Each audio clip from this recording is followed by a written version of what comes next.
Hello friends, welcome to my channel. இன்னைக்கு நம்ம இந்த வீடியோவில் அதர்வாவோட நடிப்பில் வெளியான இதயம் முரளி படத்தோட ரிவ்யூ தான் பார்க்க போகிறோம். இந்த படத்தோட கதையை பற்றி பார்த்தோம்னா, படத்தோட ஸ்டார்டிங்லேயே ஹீரோவான அதர்வாக்கு அப்பா அம்மா இல்லை.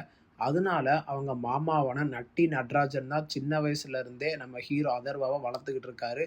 அப்போ ஹீரோ ஒரு பொண்ணை லவ் பண்ணவும் ஆரம்பிக்கிறாரு. அந்த லவ்வை அவர் ப்ரப்போஸ் பண்றதுக்கு ரொம்ப தயங்கவும் செய்றாரு. அதுக்கப்புறம் அவங்க வீட்ல சேர்ந்து எல்லாருமே நம்ம ஹீரோக்கு ஒரு பொண்ணோட நிச்சயம் பண்ணிடுறாங்க. ஆனா ஹீரோ தம் பழைய காதலி தான் வேணும். அவங்கட்ட எப்படியாவது ப்ரப்போஸ் பண்ணி நம்ம ஓகே வாங்கணும் அப்படின்னு அமெரிக்காவுக்கு போறாரு. போனவரு திருப்பி இந்தியாவுக்கு கல்யாணம் பண்ணாரா இல்லையா? அதே மாரி அவர் ஸ்கூல்ல லவ் பண்ண அந்த பொண்ணோட ஒண்ணு சேர்ந்து வாழ்ந்தாரா இல்லையா? இதுதான் இந்த படத்தோட மொத்த கதையே. படத்தோட பாசிட்டிவ்னு பார்த்தோம்னா, டைரக்டர் ஆகாஷ் பாஸ்கரன் அவரோட ஒர்க்க நல்லாவே பண்ணியிருக்காரு. எதுக்குன்னா, இந்த படம் ஒரு நல்ல ஃபீல் குட் மூவியா தான் கொண்டு போயிருக்காரு. ஸ்டார்ட்டிங்ல இருந்து எண்டு வரைக்குமே. அதுக்கு தகுந்த மாரியே இந்த படத்துல நடிச்ச எல்லா ஆக்டருமே அவங்களோட ஒர்க்க நல்லா பண்ணியிருக்காங்க. முக்கியமா இந்த படத்துல கேமியோ ரோலுக்கு பஞ்சமே இல்லாத மாரி தான் நம்ம டைரக்டர் பண்ணியிருக்காரு. ஃபார் எக்ஸாம்பிள் மலையாளத்துல இருந்து அஞ்சு கொரியன் இறக்கியிருக்காங்க. அடுத்து நம்ம ஃபகத் ஃபாசில் இறக்கியிருக்காங்க. அதுக்கப்புறம் யாருமே எதிர்பார்க்காத மாரி கடைசியில மாளவிகா மோகனையும் கேமியோக்கு நம்ம டைரக்டர் இறக்கியிருக்காரு. அந்த எல்லா கேமியோவுமே நம்ம டைரக்டர் நல்லாவே யூஸ் பண்ணியிருக்காரு. நான் எதுக்கு அப்படி சொல்றேன்னு படம் பார்க்கும்போது உங்களுக்கே தெரியும். அதே மாரி கடைசி கிளைமேக்ஸ்லயும் ஒரு ட்விஸ்ட்ட வச்சு தான் டைரக்டர் படத்த முடிச்சிருக்காரு. படத்துல ஒர்க் பண்ண எல்லா டெக்னீஷியனுமே அவங்களோட ஒர்க்க நல்லா பண்ணியிருக்காங்க. முக்கியமா சினிமாட்டோகிராஃபர் அவரோட ஒர்க்க நல்லாவே பண்ணியிருக்காரு. படத்துல அந்த பஸ்ஸுக்குள்ள ஒரு ஃபைட் சீன் ஒண்ணு இருக்கும். அதுக்கு ட்ரோன் ஷாட் எல்லாத்தையுமே பெர்ஃபெக்ட்டா சூப்பரா வச்சிருக்காங்க. அதே மாரி கடைசி கிளைமேக்ஸ்லயும் அந்த நிச்சயம் பண்றது, அந்த கல்யாணம், அமெரிக்கால நடக்கிற அந்த ஃபங்ஷனு, பேச்சுலர் பார்ட்டி அது எல்லாத்தையுமே சினிமாட்டோகிராஃபர் சூப்பரா காமிச்சிருக்காரு. அதுலயும் முக்கியமா நியூயார்க்ல நடக்கிற அந்த காட்சி எல்லாத்தையுமே ரொம்ப அருமையா காமிச்சிருக்காரு சினிமாட்டோகிராஃபர். படத்தோட மியூசிக்ன்னு பார்த்தோம்னா, மியூசிக் டைரக்டர் தமன் அவரோட ஒர்க்க நல்லாவே பண்ணியிருக்காரு. ஒரு ஃபீல் குட் மூவிக்கு என்ன தேவையோ அத ஸ்டார்ட்டிங்ல இருந்து எண்டு வரைக்குமே நல்லா கொண்டு போயிருக்காங்க.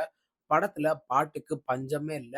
இருந்தாலும் அந்த பாட்டுலாம் சலிக்கிறாப்புல இல்லாம, இந்த பாட்டு கரெக்ட்டான இடத்துல கரெக்ட்டா பிளேஸ் பண்ணியிருக்காங்கன்னு சொல்ற மாரி பாட்ட நல்லா பண்ணியிருக்காரு மியூசிக் டைரக்டர் தமன். அதே மாரி படத்துல பேக்கிரவுண்ட் ஸ்கோரும் ஓரளவுக்கு நல்லாவே பண்ணியிருக்காங்க. படத்துல டைரக்டர் ஸ்டார்ட்டிங்ல இருந்து எண்டு வரைக்குமே இந்த ஸ்கூல் டேஸ் நடக்கிற லவ்வு, காலேஜ்ல நடக்கிற லவ்வு, அதுக்கப்புறம் அவங்க எல்லாத்தையுமே ஒரு லெவலுக்கு போன பிறகு மீட் பண்ணி அந்த பழைய மெமரீஸ கேதர் பண்றது, அது எல்லாத்தையுமே மியூசிக் டைரக்டர், சினிமாட்டோகிராஃபர், டைரக்டர் எல்லாருமே அவங்களோட ஒர்க்க அந்த விஷயத்துல நல்லா பண்ணியிருக்காங்க. அதே மாரி இந்த படம் அதர்வாக்கு இன்னொரு கம்பேக்கான படம்னு சொல்லலாம். எதுக்குன்னா, இதுக்கு முன்னாடி ரிலீஸ் ஆன டிஎன்ஏ படமும் அவருக்கு மிகப்பெரிய வெற்றியா இருந்துச்சு. அதுக்கப்புறம் இந்த படமும் அவருக்கு ஒரு மிகப்பெரிய வெற்றி படமா தான் அமைஞ்சிருக்கு. இதே மாரியே நல்ல நல்ல படத்தெல்லாம் அதர்வா எடுத்து நடிச்சா, அவர் மிகப்பெரிய ஹீரோ ஆயிரலாம். எதுக்குன்னா, அந்த அளவுக்கு அவரோட நடிப்பு இந்த படத்துல வேற லெவல்ல இருந்துச்சு. அவரு அந்த அமெரிக்காவுக்கு போனதுக்கு அப்புறம் நடக்கிற அந்த எமோஷன் காட்சி எல்லாத்தையுமே சூப்பரா காமிச்சிருக்காங்க.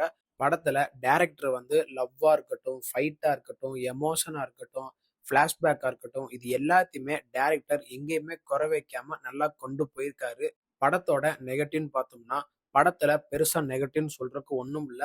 இருந்தாலும் இந்த கதை ரொம்ப பழைய கதை தான். ஆனா அத இந்த ஜெனரேஷனுக்கு ஏத்த மாரி கொண்டு போயிருக்காங்க. 90ஸ் கிட்ஸ்ல நடக்கிற அந்த காதல்ல எல்லாத்தையுமே 2Kக்கு ஏத்த மாரி நம்ம டைரக்டர் காமிச்சிருக்காரு. மத்தபடி இந்த படத்துல பெருசா நெகட்டிவ்னு சொல்றதுக்கு ஒண்ணும் இல்ல. இந்த படத்துக்கு நம்ம குடுக்குற ரேட்டிங் பார்த்தீங்கன்னா, 10க்கு 7.3 குடுக்கலாம். இந்த படத்த தாராளமா ஃபேமிலியோட வீக்கெண்ட்ல பார்த்து என்ஜாய் பண்ணுங்க. இந்த வீடியோ உங்களுக்கு புடிச்சிருந்தா மறக்காம நம்ம சேனல லைக் பண்ணி, கமெண்ட் பண்ணி, ஷேர் பண்ணுங்க. மறக்காம நம்ம சேனல சப்ஸ்கிரைப் பண்ணி பக்கத்துல இருக்க பெல் பட்டனை கிளிக் பண்ணி விட்டுருங்க. தேங்க் யூ ஃபார் வாட்சிங் திஸ் வீடியோ.